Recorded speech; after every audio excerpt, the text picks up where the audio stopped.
안녕하세요. 안녕하세요. 네, 여러분들 만나뵙게 돼서 반갑고요. 대박 열린 고시학원에서 간호관리학 강의를 맡고 있는 오정아입니다. 자, 여러분들이 이제 17년도죠. 8급 간호직 시험을 대비해서 여러분들이 동기부여돼서 현재 이 자리에 앉아 있는 것이라고 저는 생각을 해보고요. 또한 또 새롭게 도전하고 있는 여러분들을 함께 하게 돼서 정말 영광입니다. 자, 저랑 3개월 동안 간호관리학 강의를 함께 공부하면서 진행할 예정인데요.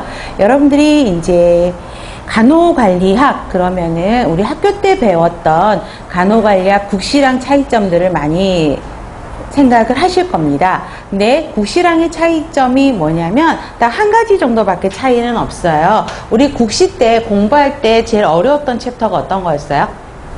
한국사 아니요, 그러니까 세계사, 그쵸? 그러니까 간호 역사라고 하는 거죠. 간호사가 있었고 거기에 세계사가 있었고 또 한국사가 있었죠. 그래서 여러분들이 공부하시는 분들이 항상 질문을 하시는 게 선생님 간호 역사를 공부를 해야 하는 것입니까? 라고 이야기를 해요. 그런데 아직까지 공무원 시험에는 역사 문제는 나온 적은 없어요. 그 예전의 시험이 서울하고 경기도 지방 이렇게 나눠졌거든요. 경기도가 따로 이제 분류가 돼서 서울과 경기도 지방 이랬었는데 지방에서 아주 가끔씩 한 문제 정도는 나오고 있어요. 그런데 여러분들이 나중에 학생 때 생각을 해보시면 아시겠지만 간호사 그러면은 내용이 굉장히 방대해요. 어마어마하고 또 이해보다는 단순 암기가 굉장히 많아요. 그래서 차라리 여기에 시간을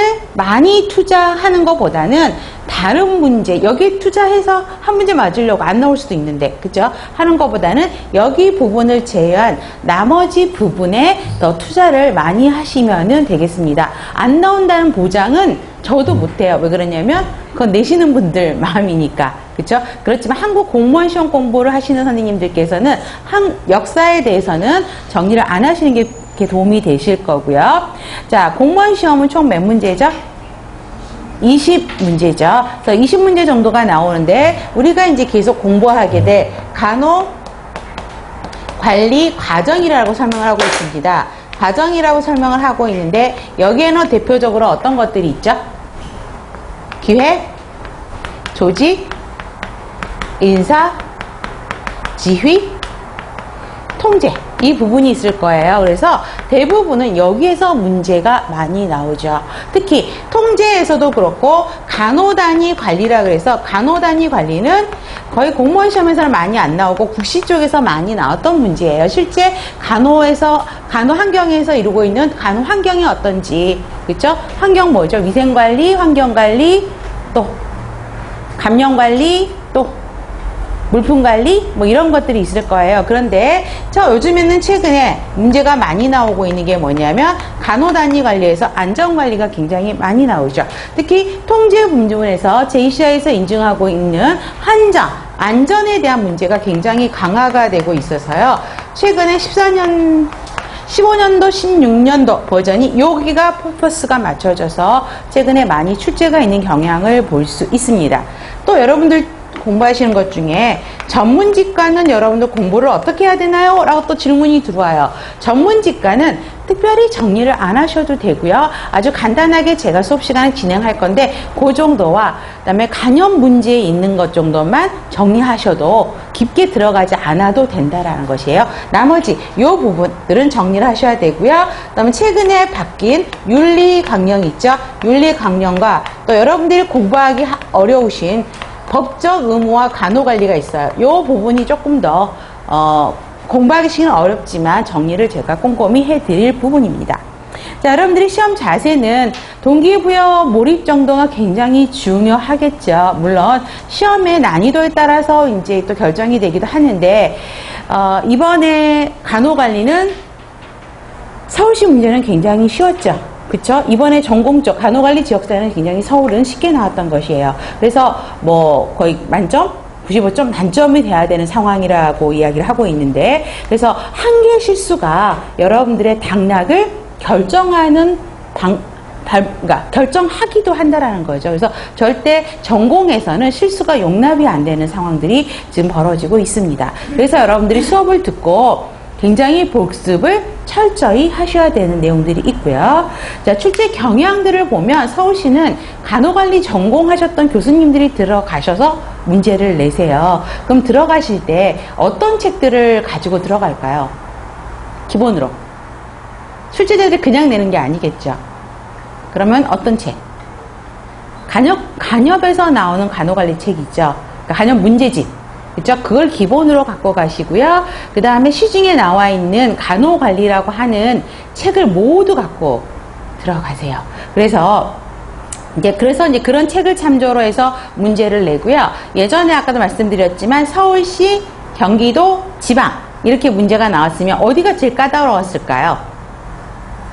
경기도가 굉장히 까다롭게 문제가, 의외로 경기도가 굉장히 까다로웠었고요. 그 다음에 지방은 오히려 문제가 그렇게 어렵지는 않았었어요. 그래서 14년부터 원래는 지방은요, 지방별로 문제가 다 달랐어요. 여러분들이 책의 기출문제 파트를 보시면 뭐 충북, 부산 막 이렇게 나와 있거든요.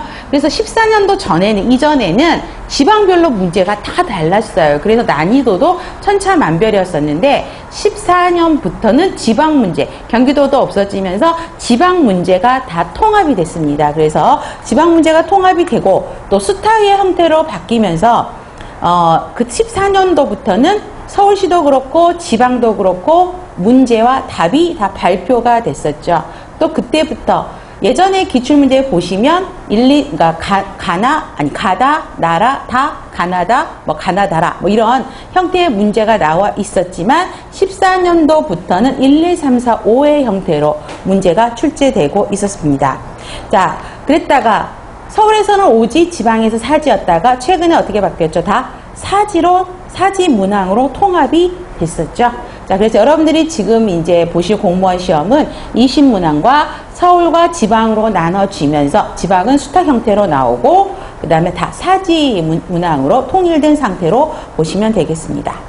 자, 그래서 수탁에서 이제 수탁 형태로 문제가 나오게 되면 문제 자체가 굉장히 어렵지가 않아요. 왜 그러냐면 서울시가 그 전에는 답을 발표하지가 않았어요. 지금 여러분들 책에 기출문제라고 하고 있는 것들이 시험을 보셨던 분들의 기억을 더듬어서 문제를 복원한 문제들이 많아요. 그래서 정확하게 복원됐다라고는 할 수 없죠. 그래서 이제 그런 상황이긴 한데 서울시가 답을 발표하지를 않았어요. 왜 그랬을까요? 답을 발표를 하면 분명히 거기에 대한 오답이 있을 수도 있고 이의 제기를 충분히 할 수 있겠죠. 그러다 보니까 서울시가 이제 복잡한 거예요. 그래서 답을 발표를 안 했어요. 그러니까 시험 끝나고 나면 공부하셨던 분들, 시험 보셨던 분들이 카페에서 막 올리세요. 이게 답이냐 저게 답이냐. 그런 오류들이 좀 있었다가 이제 점차 답을 다 발표했죠. 그래서 답을 발표하면서 문제 경향이 어떻게 바뀌었냐면 어려운 건 어렵고 쉬운 건 굉장히 쉬워요. 그렇죠? 그래서 간호관리 문제는 20문항 중에 17문항은 쉽게 풀 수 있는 문제들이에요. 그 다음에 애매하게 두세 문제가 물음표가 나오는 것들이에요. 아니면 최근에 요즘에 이제 간호관리 문제 흐름이 뭐냐면 최근에 임상의 흐름들을 굉장히 많이 반영하고 있죠. 그래서 병원 인증평가 화면과 관련돼서 인증평가 하면서 여러분들한테 확인하고 굉장히 병원에서 강조해왔던 것들. 그래서 임상에 계셨던 분은 바로 문제를 푸실 수 있었는데 임상에서 오래 좀 이렇게 멀리 하셨던 분들은 이게 뭐지? 라고 하는 문제들. 그러니까 최근에 의료 파트의 흐름과 관련된 문제들이 많이 반영이 되고 있다라는 거. 그래서 한두 문제 정도가 조금 더 어렵게 나올 거라는 생각이 드실 겁니다. 그래서 그 한두 문제, 두세 문제가 여러분들의 당락을 결정할 수도 있다라는 것이죠. 나머지 17문제는 다 맞아야 돼요. 거기서 절대 실수하면 안 되는 거죠. 그래서 작년 같은 경우 그러니까 15년 같은 경우는 서울이 좀 어려웠고요. 지방은 굉장히 쉬웠어요. 만점자 속출이었거든요. 근데 올해는 지방이 한 문제, 두 문제 정도가 물음표였었고 오히려 서울이 더 쉬웠다는 이야기들이 굉장히 많이 나오고 있고 문제의 난이도도 굉장히 평이했어요. 여러분들이 실수만 하지 않으면 쉽게 접근할 수 있는 문제인데 막상 시험 볼 때는 어때요? 시간에 쫓기고 그쵸? 이번에 서울시 문제가 생물이 좀 어려웠었거든요. 그러다 보니까 생물에서 이게 딱 부딪히면서 이게 뭐지? 당황하니까 이제 시간이 부족하니까 아는 문제 틀려버리는 상황들이 발생하는 거죠. 그래서 그렇게 공부를 하시면 될 것 같고요. 그 다음에 지금은 이제 다른 거는 그 다음에 학원에 이제 교재 여러분들이 받으셨을 겁니다. 교재를 보시면 여러분들이 기본 개념과 기출 문제로 정리가 되어 있을 겁니다. 한번 살펴보세요. 자, 목차를 보시면 자, 차례라고 되어 있어서 이제 그 핵심들이 정리가 되어 있고요. 그 파트 1 보면 파트 1의 중요 개념들이 정리가 되어 있고 그 파트에 따른 기출 문제가 나눠져 있죠. 그래서 여기에 기출 문제는 뒤쪽에 9페이지 한번 봐보세요. 부록 보세요. 그러면 2010년부터 있죠. 그러면 2009년까지 기출 문제들이 그 파트에 따른 기출 문제로 다 들어가 있다는 것이에요. 그래서 2004년이나 2005년부터 2009년까지의 기출 문제가 여기에 포함되어 있는 것을 보실 수가 있고요. 9페이지에 보시면 부록 기출 문제 그래서 10년도부터 15년까지 정리가 되어 있죠. 그렇죠? 16년 문제는 여러분들이 학원에서 공개를 해드렸을 겁니다. 강의 설명해서. 그래서 그거를 다운받으셔서 공부하셔도 될 것 같고요. 그래서 기출, 뒤에 부록에 있는 기출 문제는 여러분들이 시험을 앞두고 문제풀이를 하셔도 되고요. 나중에 기출문제 풀이반 수업을 진행할 때는 여기 있는 문제들이 거의 대부분 들어가면서 강의를 진행할 것입니다. 자, 그래서 여기 저희가 갖고 있는 이제 학원 기본서 책은 기본적으로 거의 수문사 책을 많이 참조를 했어요. 수문사 책과 여명희 선생님이 쓰신 수문사 책과요. 그 다음에 현문사 책의 최신간호관리학 뭐 그런 책들을 중심으로 해서 많이 보강이 됐었고요.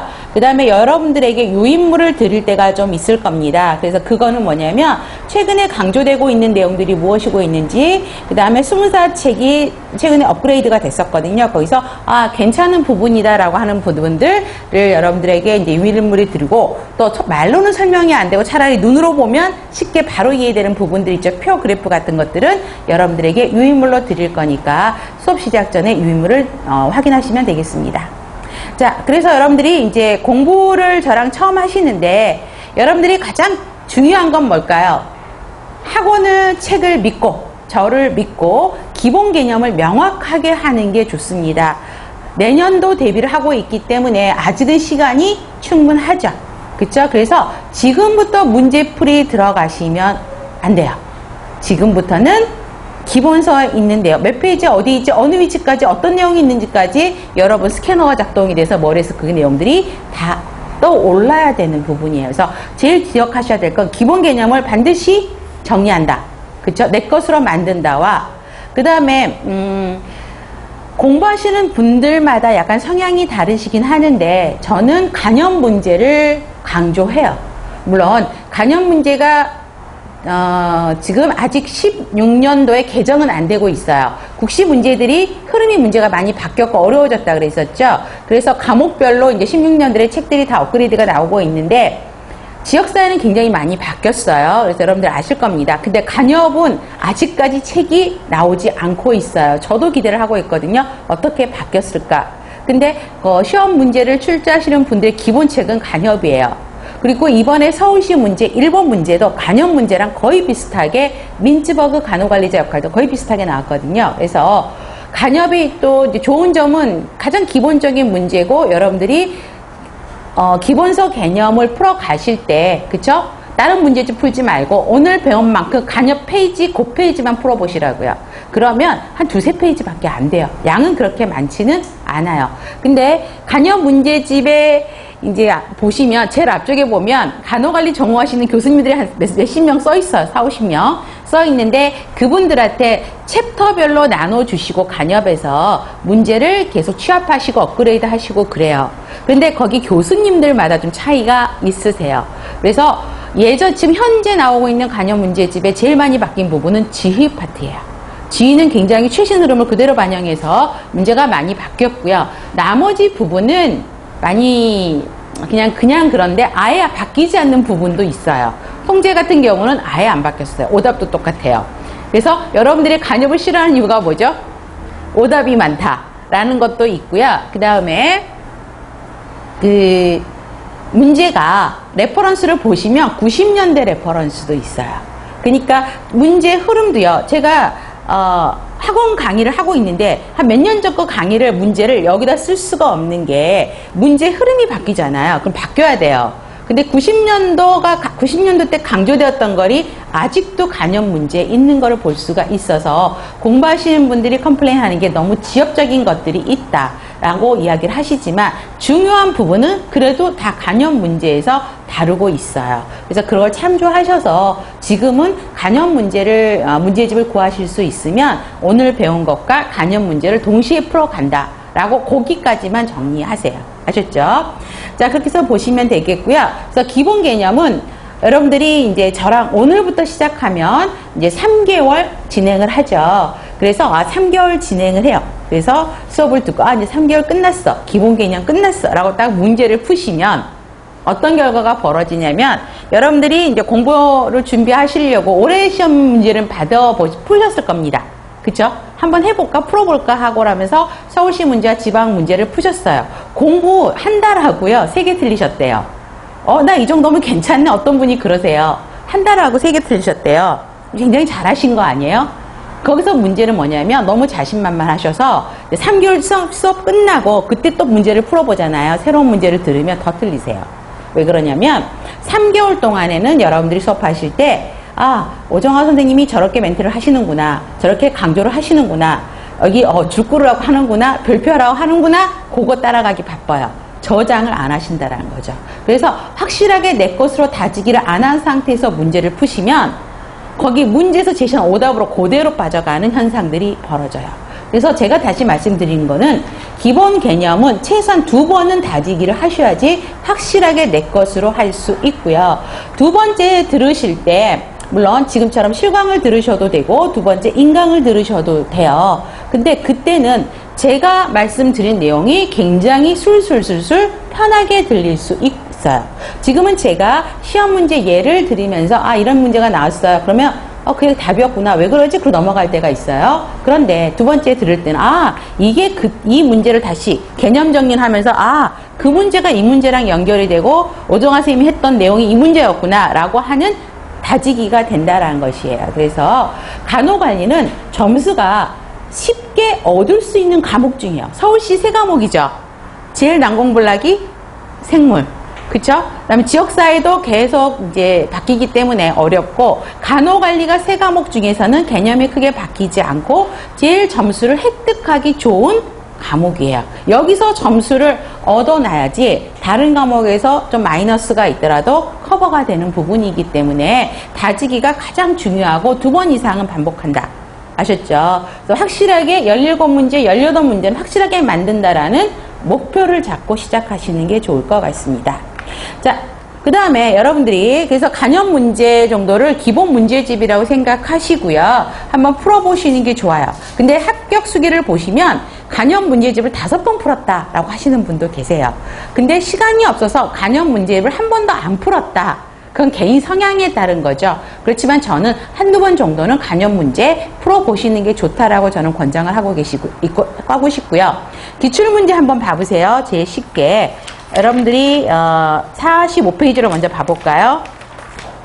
45페이지에 보면 기출문제 형태들이 나와 있는데 기출문제는요 반드시 풀어보셔야 된다고. 왜? 출제 경향이 어떤지, 기출문제 유형 패턴이 어떤지, 기출문제에서 강조하고 있는 키포인트가 무엇인지, 그쵸? 그 다음에 시대적인 흐름이 어떻는지가 기출문제 풀이를 통해서 알 수 있습니다. 그래서 14년도, 15년도, 16년도에 인증평가 문제가 계속 연타로 나오고, 특히 16년도 서울시 문제는 14, 15년도에 닭가장에 나왔던 것들이 그대로 들어가 있었죠. 그러니까 그런 흐름들을 충분히 반영할 수 있기 때문에 기출문제는 꼭 풀어보셔야 한다는 것입니다. 자, 제가 수업 시작하기 전에 유인물 드린다고 말씀드렸죠. 그래서 유인물이 2가지가 있습니다. 책에 없는 내용들을 이제 강의 보충 유인물로 드리는 경우가 있고요. 그 다음에 이 시간에는 없지만 실강 문제라고 또 드릴 겁니다. 자, 오늘 수업 시간, 그러니까 이 시간 3시간 할 거잖아요. 수업 시간에 배운 내용을 그 다음 시간에 오실 때는 문제 한 10문제에서 상황에 따라서 한 3-4문제 정도를 실강 문제 패턴으로 드릴 거예요. 그러니까 쉽게 말하면 전 시간에 배웠던 거를 한번 풀어본다라는 거죠. 근데 그 문제는 어렵지가 않아요. 굉장히 기본적인 문제들로 중심으로 해서 드리는 거니까 수업 시간 한 10분 정도 빨리 오셔서 문제 받아보시고 10문제니까 금방 푸실 수 있죠. 풀어보시면서 준비하시고 계시면 되겠습니다. 그래서 실강 문제와 강의 유인물 2개가 있는지 꼭 확인하셔서 수업에 참여하시면 되겠고요. 그 다음에 지금 동영상을 통해서 수업에 참여하시는 선생님들은 자료실에 그 자료들이 올려져 있어요. 그렇기 때문에 다운받으셔서 수업 전에 준비하셔서 수업에 참여하시면 되겠습니다. 그 다음에 이제 수업하시다가 보면 질문들이 좀 있죠. 그쵸? 그래서 지금 실강에 참여하시는 분들은 그냥 쉬는 시간에 저한테 물어보시면 답을 얻으실 수가 있고요. 동영상 수업에 참여하고 계시는 분들은 그 학원 카페, 네이버 카페를 오시거나 안 그러면 학원 동영상 그 프로그램 옆에 질문방이라는 코너가 있습니다. 거기에 질문을 올려드리면 제가 빠른 시일 내에 댓글을 올려드리도록 하겠습니다. 자, 그렇게 해서 하시면 되겠고요. 한 가지 여러분들에게 부탁드릴 만은 간접 문제를 제가 풀으라고 말씀을 드렸죠. 그런데 이제 네이버 카페에 간접 문제 답을 요구하시는 분들이 많으세요. 그렇죠? 그래서 예전에는 그거에 대한 답을 다 올려드렸어요. 근데 학원에 간접 문제 풀이방도 있죠. 문제집 강의 그 동영상도 있거든요. 그러면 거기에 그 형평성 문제가 대두될 수가 있어요. 그래서 간접 문제는 카페에는 올리지 않으셨으면 좋겠습니다. 달아드리고 싶어도 그죠? 거기에 대한 컴플레인들이 제기되고 있어서 그거는 여러분들이 공유하시는 방법밖에는 없다라는 말씀을 드리고 싶습니다. 네, 좋습니다. 준비되셨죠? 자, 그러면 먼저 목차를 먼저 보세요. 자, 간호관리학의 이해라고 되어 있었죠. 그래서 간호관리학의 이해는 과연 간호관리가 무엇이냐라는 정의 문제들이 나오고 있는데, 자, 챕터 1의 간호관리의 이해, 챕터 2의 간호관리학 이론들이 나와 있는데 여기서 평균 3-4문제 정도가 여기서 출제되고 있습니다. 자, 그러면 챕터 1의 간호관리의 이해에서 1번부터 8번까지가 있죠. 자, 여러분들 지금 앉아 계시는 선생님들 보니까 2번째 리피트 하시는 선생님들 계세요. 저랑 여러 번 얼굴 보셨던 선생님들. 자, 챕터 1에 1번에서 8번 그러면 출제 비중이 높은 항목이 몇 번일까요? 우리 공부하셨던 분들? 그렇죠. 4번 생산성이죠. 효율성과 효과성을 비교하는 문제가 계속 요즘에 출제되고 있고 항상 이건 기본으로 제가 지금 이제 강조하는 거는 기본적인 아주 중요한 문제들만 일단 포커스 문제가 아니라 챕 단원별을 말씀을 드리는 겁니다. 그래서 생산성 발표하시고요. 그 다음에 7번의 관리 기술 8번은 굉장히 중요하죠. 민츠버그 간호관리자 역할은 계속 해 년마다 강조되고 있는 부분입니다. 그 다음에 챕터 2의 간호관리학의 이론은 관리학의 이론이 고전적, 신고전적, 현대적 이론이 있는데 고전적 이론만 해도 몇 개 있죠? 과학적 관리론, 행정관리론, 관료제 있었죠. 그 다음에 신고전적은 인간관계론, 행태과학론 있죠. 그 다음에 현대적 이론은 상황이론, 체계이론, 카우스 이론 여러 가지가 있습니다. 중요한 거는요. 그 이론적인 특징들을 다 정리를 하셔야 돼요. 그렇기 때문에 굉장히 중요한데요. 이 이론은 다 중요해요. 항상 나오는 문제라고 생각하시면 되겠습니다. 그 다음에 파트 2는요. 기획 파트인데 많이 출제되는 양상을 보이고 있어요. 예전에는 기획과 다음 페이지에 조직 파트 부분이 좀 출제 비중이 많았다면 이제는 사람을 굉장히 중요하는 조직 문화들이 발생하고 있어서 인적자원 관리와 지휘 파트로 문제의 경향이 흐름 패턴이 바뀌고는 있는데 기획은 보세요. 챕터 1, 챕터 2, 챕터 3, 챕터 4, 챕터 5가 있죠. 내용이 굉장히 많아요. 그죠? 그래서 각각의 개념 정리가 굉장히 중요합니다. 그래서 보면 특히 챕터 1에서 중요한 부분은 6번 기획의 계층화죠. 이번에도 서울시 문제 또 여기서도 나왔었죠. 그 다음에 목표에 의한 관리 MBO에 대한 이야기인데 6번이요. MBO의 단점에 대한 문제가 항상 출제되고 있는 걸 보실 수가 있고요. 챕터 3의 의사결정은 3번과 4번요. 의사결정의 유형, 의사결정의 수준, 그 다음에 창조적 사고가 또 이번에도 또 나왔죠. 지방 문제인가 나왔을 거예요. 근데 굉장히 쉽게 나왔었어요. 그래서 의사결정의 유형, 수준, 그 다음에 6번 창조적 사고고요. 그 다음에 재무관리는요. 내용이 조금 어렵습니다. 예산과 관련되는 것이기 때문에 재무관리 내용이 좀 어렵고, 그 다음에 진료비 지불제도와 간호수가가 나오면서 조금 어렵기는 하고 있고요. 그래서 여기에 수업할 때는 이 부분에 대해서 투자를 좀 많이 할 거고, 이번에 뭐가 나왔었죠? 시험에 재무제표, 대차대조표, 손익계산서를 물어보는 게 나왔었죠. 그건 수업 시간에도 굉장히 강조했던 부분이에요. 그래서 재무관리 부분은 시간 투자를 좀 많이 할 거고요. 시간관리는 거의 안 나와요. 나오기도 하고 안 나오기도 하고 해요. 그래서 별로 중요하진 않고요. 나와도 딱 나오는 부분이 딱 정해져 있어요. 그 부분만 우리가 공부하시면 됩니다. 다음 조직과정은요. 조직에 의해 조직화, 조직 문화가 있습니다. 자, 여기 조직 파트는요, 굉장히 암기사항이 외워야 될 것들이 너무 많아요. 그런데 외울 건 많지만 쉽고 명확한 부분들에서 어렵지는 않은데 단지 양이 많다라는 걸로 보시면 되겠고요. 다음에 보시면, 그래서 특히 조직에 의해서 2번요, 고난임에 대한 문제가 많이 나왔고, 그 다음에 3번, 이번에 직권화, 분권화 문제 나왔었죠. 그쵸? 그래서 요 3번 문제. 네, 보시면 될 거고요. 다음. 조직화에서는 조직화의 원리가 문제에 많이 나오죠. 그래서 1번과 2번요. 조직 구조요. 그래서 1번, 2번 강조하시면 되겠고요. 그 다음에 이번에 3번에서 조직 문화에서 조직 변화에 대한 게 나왔었죠. 그래서 2번 기억하셔야 되겠습니다.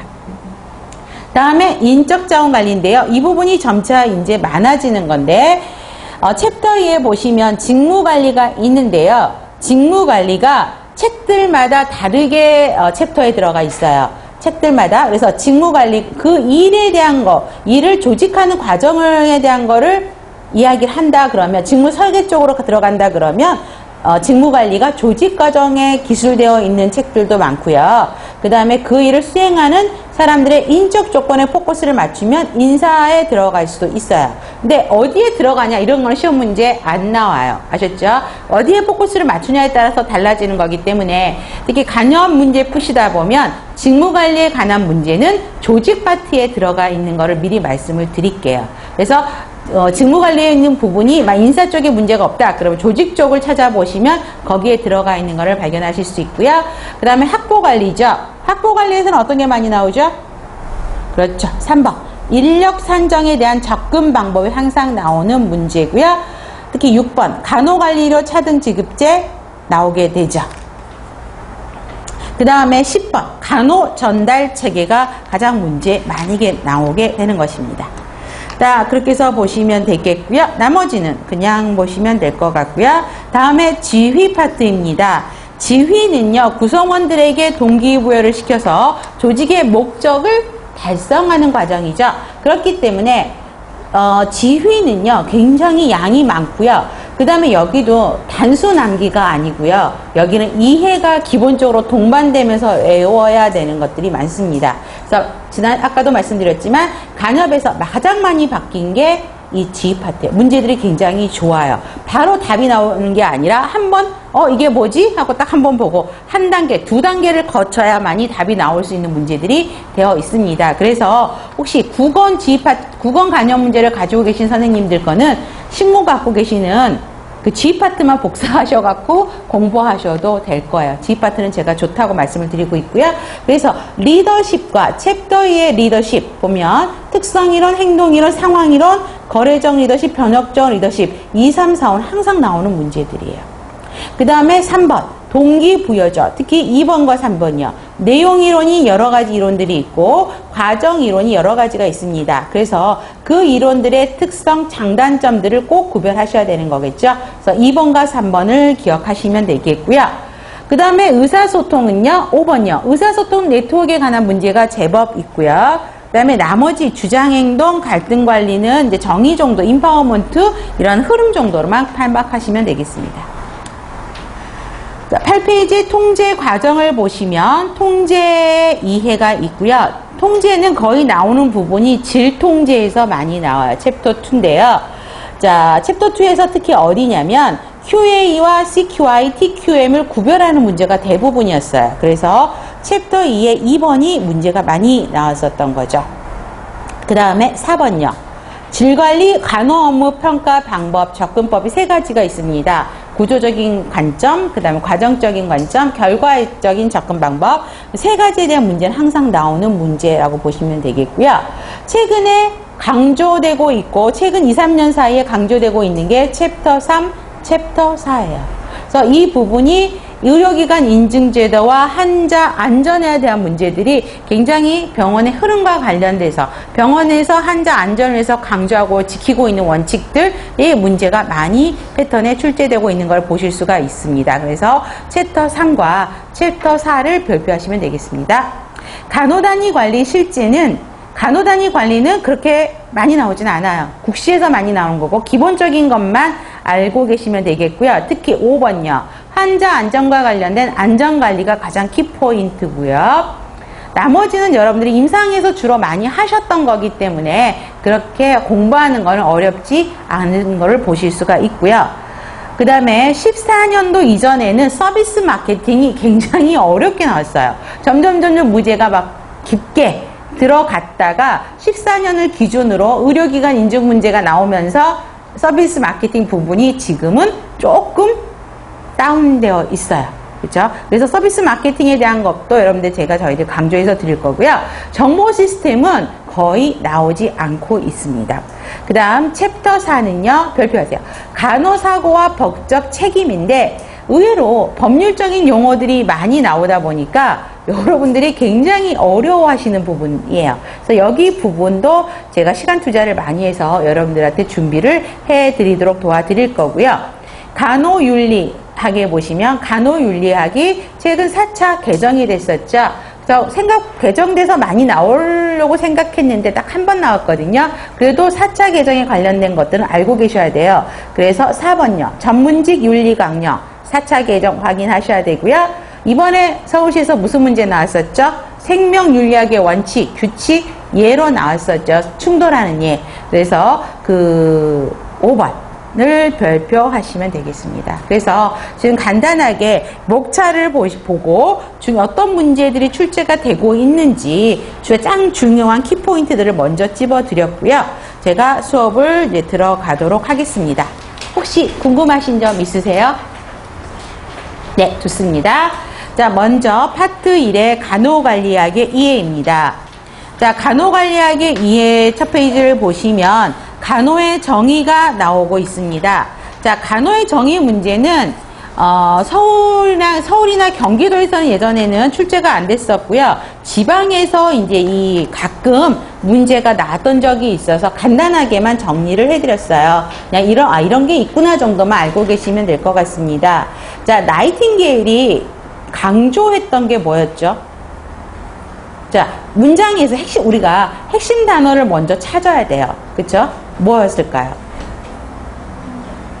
자연적인 치유. 그쵸? 사람은 스스로 그걸 치유하는 능력을 갖고 있대요. 그래서 우리는 나이팅게일이 유명해진 전쟁이 어떤 전쟁이었죠? 크리미아 전쟁이었었어요. 그런데 그 전쟁 때 나이팅게일이 이제 그때 그 전쟁터로 발령을 받아서 갔죠. 근데 그때만 해도요, 그 전쟁 사망률, 군인들의 사망률이 거의 50%, 44.5 같은 그래요. 50% 가까이 됐어요. 그래서 이제 나이팅게일이 발령을 받고 거기 갔다 봤더니 한숨이 나오는 거야. 환경이 너무나 더러웠고 열악하고 환자들 한의부터 시작해서 병원 음식, 조명, 환기 너무 안 좋은 거예요. 그래서 나이팅게일을 가자마자 시행했던 게 환경부터 바꾸기 시작했어요. 그죠? 공기 환기시키고요. 환기 깨끗하게 하고 음식 청결하게 하고 조명 밝게 하고 그죠? 그다음에 감염 관리 철저하게 했었거든요. 그래서 사망률을 2.2%로 줄여버렸대요. 그래서 그 전쟁을 통해서 나이팅게일이 유명해진 계기가 된 거예요. 그래서 나이팅게일은 환경관리의 중요성을 굉장히 강조했죠. 그래서 환경을 관리해주면 인간은 스스로 치료할 수 있는 능력을 가지고 있기 때문에 이것만 잘해주면 사람은 건강해질 수 있다라고 강조했던 것입니다. 그 다음에 리디아 홀은요, 간호행위의 구성 요소를 돌봄 핵심 치료, 요소로 봤다라는 것이죠. 그래서 돌봄을 안위 요소로 봤다라는 거 보시면 되겠고요. 버지니아 핸더슨은 스스로 할 수 있도록 도와준다는 거죠. 근데 뭘 갖고 한다고요? 의식, 지식, 힘을 갖고 있으면 그 환자들이나 대상자들이 필요할 만큼의 의식, 지식, 힘을 가지고 있으면 스스로 할 수 있도록 도와주는 게 간호다라고 이야기를 하고 있어요. 그래서 그럼 우리가 간호를 어떻게 해야 돼요? 환자들이 의식, 지식, 힘을 가질 수 있도록 도와줘야 되겠죠. 그래서 의식, 지식, 힘을 주기 위한 14가지 간호 행위에 대한 원칙들을 제시했어요. 그래서 14가지 간호 행위를 버지니아 핸더슨 이야기 했는데 14가지 간호 행위를 외울 필요는 없어요. 우리 임상에서 많이 했던 거 뭐죠? 아이오 체크하고 바이탈 체인지하고 시트 체인지하고 환자 기본 개인위생, 그쵸? 마우스 케어, 오랄 케어하고 그 다음에 생식기 케어하고 그다음에 감염 관리하고 그다음에 마사지하고 뭐 이런 것들 있죠. 그런 영양 관리 이런 내용들이 전반적으로 우리 간호사들이 많이 하고 있는 14가지 행위를 핸더슨이 정리했을 뿐이에요. 그래서 여러분들이 기억하실 건 의식, 지식, 힘을 주기 위한 14가지 간호 행위를 이야기했다라고 정도만 정리하시면 되겠고요. 우리 오렘 그러면 어떤 이론을 이야기했죠? 그렇죠. 자가간호 이론을 이야기했었죠. 그래서 자신의 능력의 제한을 받을 때 능력을 극복하는 과정에서 도움을 주는 것이다. 결국은 자가간호 결핍이 해결이 되면 자가간호 결핍을 해결하는 게 간호다라고 이야기를 했다는 것이고요.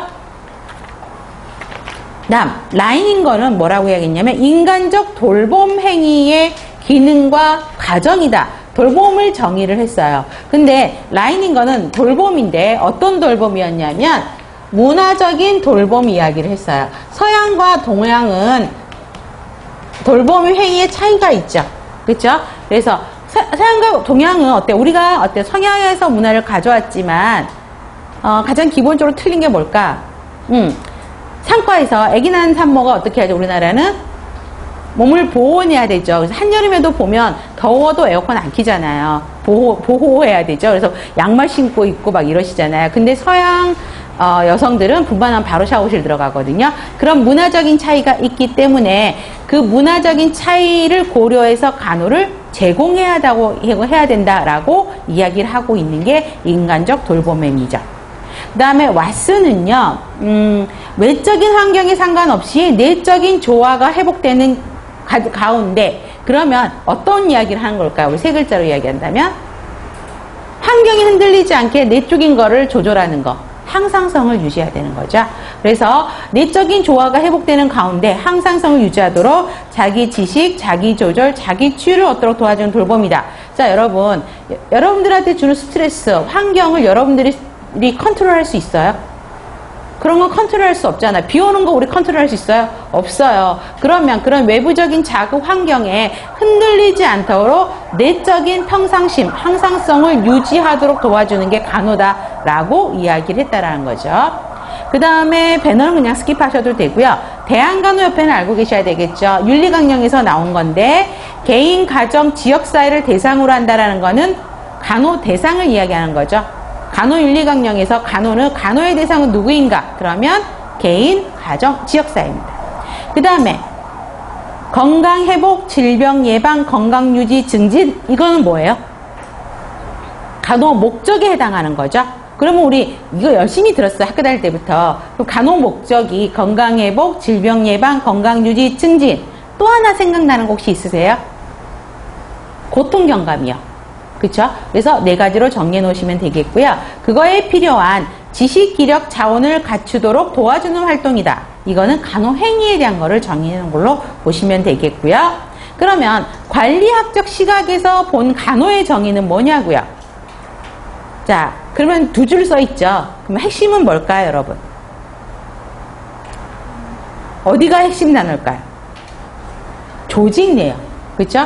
관리는 조직 안에 조직이라는 곳이 있어야지만 이 관리가 이루어지는 거기 때문에 건강 제공 조직 내에서 요게 주기 핵심이겠죠.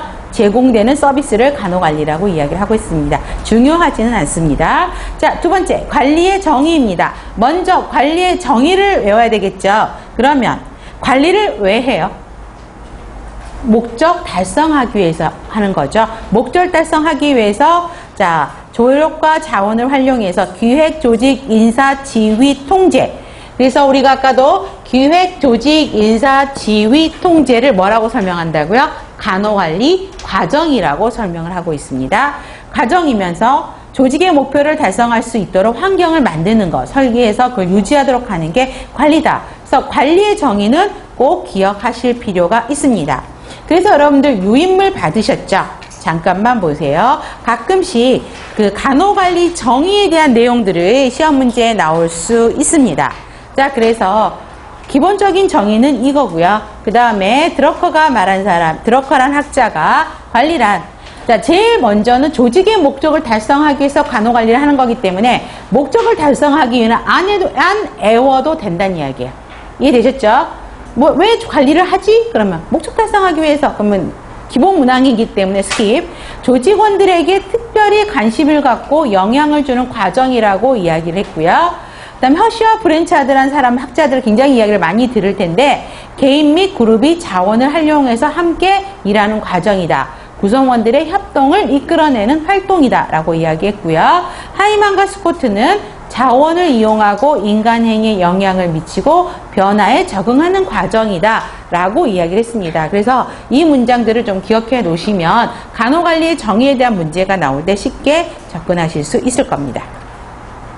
자, 그 다음에 관리의 특성입니다. 자, 관리의 특성을 보시면 자, 1, 2, 3, 4, 5 별표 하셔야 됩니다. 제가 수업 시간에 별표하세요. 별표 많이 하세요. 중요합니다. 막 머스트입니다. 이런 말 할 겁니다. 그러면 여러분들 표정이 어두워지세요. 머리에서 이거가 그려지는 게 보여요. 여러분들 머리가 있다 그러면 아, 외워야 할 양이 점점점 늘어나는구나. 근데 이거를 무시하면 안 된다라는 거죠. 외워야 되는 건 어쩔 수 없어요. 여러분 암기 과목이에요. 그렇죠? 자, 관리는 아까 건강관리 측면이 아까 뭐였었지? 관력적 측면에서 본 간호가 건강 제공 조직 안에서 이루어진 활동이다라고 했었죠. 그래서 첫 번째가 조직 내에서 이루어진다는 것이죠. 그러면 그 옆에 땡땡이 하나만 써놓으세요. 공적인 환경 내에서 이루어지는 땡땡이도 많이 불러드릴 거예요. 조심하면 안 되겠죠. 그렇죠? 공적인 환경 내에서 이루어지는 집단적인 노력을 여기에서는 조직 안에서 이루어진다라고 설명을 하고 있습니다. 공적인 환경이 어디예요? 우리는 조직 내니까 병원이죠. 그렇죠? 그 다음에 인적 요소를 중시하죠. 왜냐하면 병원은 어때요? 그 병원에 근무하는 구성원들의 노동력에 의해서 서비스가 이루어지죠. 그렇기 때문에 시험 문제는 항상 어떻게 나오냐면 물적 요소를 중요시한다. 그건 틀린 문제죠. 그렇죠? 그러니까 물적 요소보다는 물적 자원적인 것보다는 인적, 사람을 중요시한다라는 거 꼭 기억하시고요. 관리 과정은 목표를 추구한다고요. 쉽게 말하면 목표를 달성하기 위해서 한다 그랬었죠. 그렇기 때문에 목표 지향적이라고 이야기를 하고 있습니다. 그랬더니 열심히 목표를 추구한다, 목표 지향적이다 외웠어요. 실제 닭가장에서 뭐가 나왔냐면 목표를 위한 수단이다 이렇게 나오니까 또 당황하시는 거야. 처음 들어보는 멘트다. 아니거든요. 같은 맥락이에요. 그래서 유인물이란다. 교재에 이걸 써드렸고요. 그 다음에 자원을 기술적으로 활용하는 것이죠. 그래서 여기서 말한 자원은 뭘까요? 인적 자원, 물적 자원이죠. 그래서 이용해서 하는 것이고, 그 다음에 관리는 일련의 과정인 동시에 기능이다. 자, 우리가 간호관리 과정을 기획, 조직, 인사, 지휘, 통제라고 이야기를 했습니다. 그러면 이게 과정이에요. 그럼 기능은 뭘까요? 과정인 동시에 기능이다. 그러면 기능은? 여러분들이 지금 목차 아까 보셨던 부분들이 있었죠. 그러면 기획 파트에 목차의 기능이 뭐가 있었어요?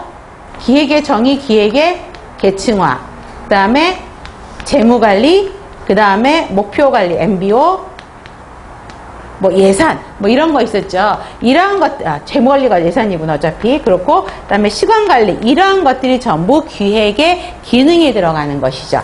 그러면 조직은? 조직에 대한 정의, 조직 문화, 그 다음에 조직화, 그 다음에 조직 변화, 뭐 이런 거 있죠. 이런 그 목차 안에 들어가 있는 아래의 내용들이 전부 기능에 들어가는 것입니다. 그 다음에 인사관리도요. 직무관리, 확보관리, 개발관리, 유지관리 부분. 지휘도 리더십, 동기부여, 갈등관리, 스트레스관리, 인파워먼트 이런 것들이 다 기능에 속하는 것이죠. 그래서 과정인 동시에 기능이다. 그래서 여러분들이 관리의 특성 5가지는 꼭 정리하셔야 됩니다. 그 다음에 행정의 개념을 정리하실 필요는 없어요. 예전에는 행정을 공행정과 사행정으로 나눴어요. 그래서 공행정은 쉽게 말하면 뭐예요? 나라 기업에서 하는 것이죠. 그렇죠? 그 다음에 요즘에는 사행정의 개념이 여러분들 병원으로 보시면 될 것 같아요. 점차 넓어져서. 그래서 정부기관을 중심으로 하는 공행정과 비정부기관을 중심으로 하는 사행정으로 구분될 수 있죠. 그래서 지금 광범위하게 넓어져서 쓰고 있는 것이고, 우리가 기억해야 될 건 행정의 구성 요소 3번을 기억해야 되겠죠. 그러면 행정의 구성 요소 4P라고 이야기를 했어요. 자, 그러면 사람이 있어요. 그러면 관리의 특성에서 어떤 내용과 같이 연결될까요? 그렇죠. 인적 요소를 중시한다. 같이 연결되죠. 사람이에요. 그 다음에 purpose, 목적이 있대요. 그러면 관리의 특성에서 뭐가 연결돼요? 3번이죠. 그렇죠? 목표를 추구한다. 목표지향적이다. 그 다음에 place, 장소가 있대요. 조직 내에서 이루어진다. 1번과 연결되죠. 그 다음에 process, 과정과 기능이다. 5번으로 연결되는 것이죠. 그래서 어렵지는 않아요. 4P는 기본으로 갖고 가셔야 됩니다. 그 다음에 관리와 행정에 대한 견해가 나오는데요. 가끔가다 문제집들을 보면 막 이런 것도 비교해 놓은 문제가 있는데 거기에 에너지를 쏟는 분들이 많아요. 별로 비중이 높지 않는데 질문을 막 하시는 거 보면 저는 좀 안타까운 게 뭐냐면 이건 별로 그렇게 신경 안 써도 될 문제인데 저는 성격이 A형이에요.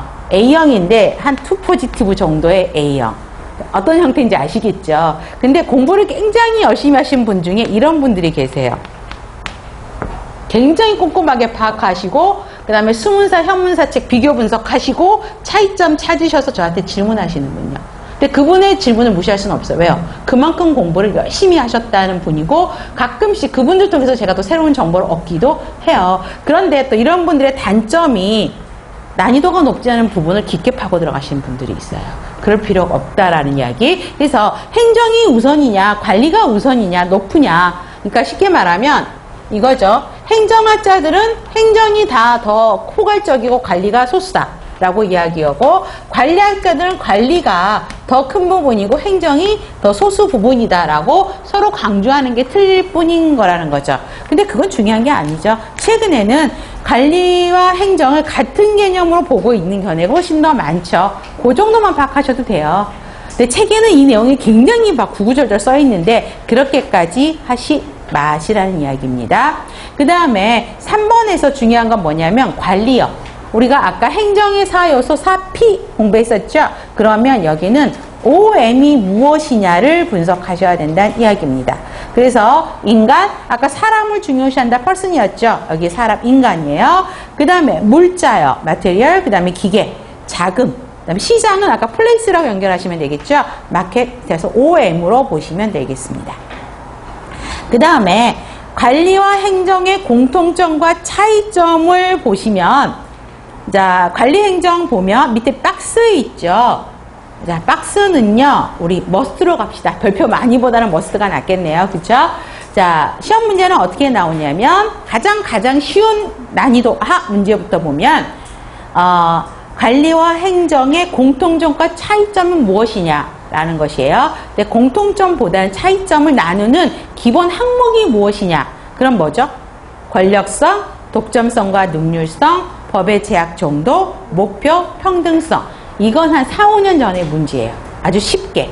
근데 이제는 최근 버전은 관리와 행정의 그 옆에 내용들이 있죠. 그걸 다 섞어 놓고 관리는 뭐뭐이고 콤마 행정은 뭐뭐이다. 주어들만 바꾸는 문제들이 굉장히 틀린 형태로 문제가 많이 나오고 있죠. 자, 그러면 공통점.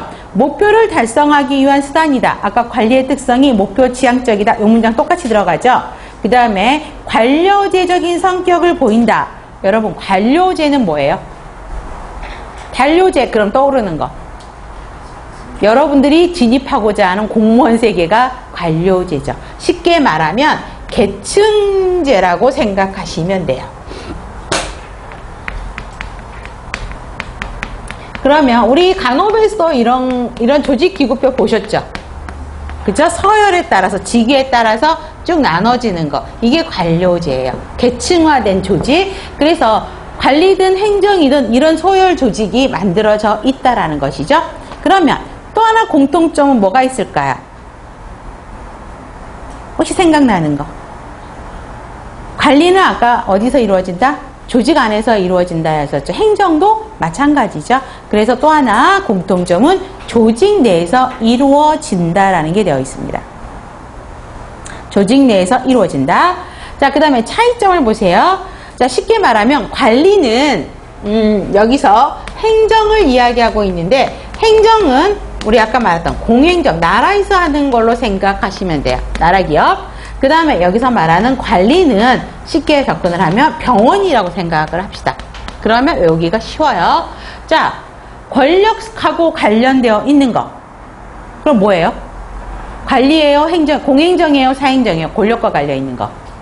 공행정이죠. 여러분, 정치 세력이 바뀌면 뭔가 제도가 바뀌고 뭐가 막 바뀌죠. 이게 공행정이란 말이에요. 그렇기 때문에 정치 권력을 포함하고 있는 건 행정이에요. 그렇지만 병원은 정치 권력과 상관이 있어요? 없어요? 없어요. 그렇기 때문에 정치 권력을 포함하지 않는다. 독점성을 갖고 있는 거는 어디예요? 그렇죠. 나라에 사는 거죠. 여러분, 담배공사요. 한 군데밖에 없죠. 도시가스공사, 나라에 사는 거, 전력공사, 한 군데밖에. 경쟁 기업 있어요? 없어요? 없어요. 그렇지만 관리는 병원이라고 했죠. 병원들, 요즘에 대형 병원들 굉장히 많이 막 생성이 되면서, 생성되면서 경쟁 모드로 진입하죠. 그렇죠? 그래서 바로 옆에 한 1km 안에 대형병이 들어선다 그러면 그 옆을 근거로 나머지 병원들이 전부 경쟁 의식을 느끼고 뭔가 다시 리모델링하고 막 이런 사건들이 벌어지거든요. 경쟁성 때문에 그래요. 그래서 독점성과 능률성을 강조하는, 그러니까 독점성 강조하는 거는 행정이죠. 독점성이 너무 높기 때문에 경쟁하지 않는다고요. 그래서 여러분들 공무원 쪽, 그 다음에 전력 쪽, 뭐 KT 쪽 이런 쪽들이 사건 사고들이 많이 나는 게 경쟁할 필요를 못 넣어요. 다 독과점을 하고 있기 때문에. 아셨죠? 그 다음에 경쟁성, 능률성이 추구되는 거는 병원이라고요. 관리라는 것이죠. 법의 제약 정도를 엄격히 받는 거는 아무래도 공행정이겠죠. 그렇지만 병원은 그거에 비해서는 법의 제약을 안 받는 건 아니에요. 그렇지만 행정에 비해서는 조금 적게 받는다. 다음, 불분명하고 복잡한 목표를 추구한다라는 건 뭐냐면, 나라에서 하는 거는 우리 국민들의 경제적 수준, 교육 수준 다 다르죠. 그렇죠? 그렇기 때문에 불특정 다수를 대상으로 하다 보니까 목표가 애매모호할 수밖에 없어요. 명확하지가 않아요. 그래서 불분명하고 복잡할 수밖에 없어요. 그렇지만 병원은 분명하고 단일한 목표래요. 그럼 쉽게 말하면 병원의 목표는 뭘까요? 환자에게 양질의 의료 서비스를, 최선의 간호 서비스를 제공한다. 이게 아주 명확하죠. 분명하고 단일한 목표를 추구하는 게 관리라는 것입니다.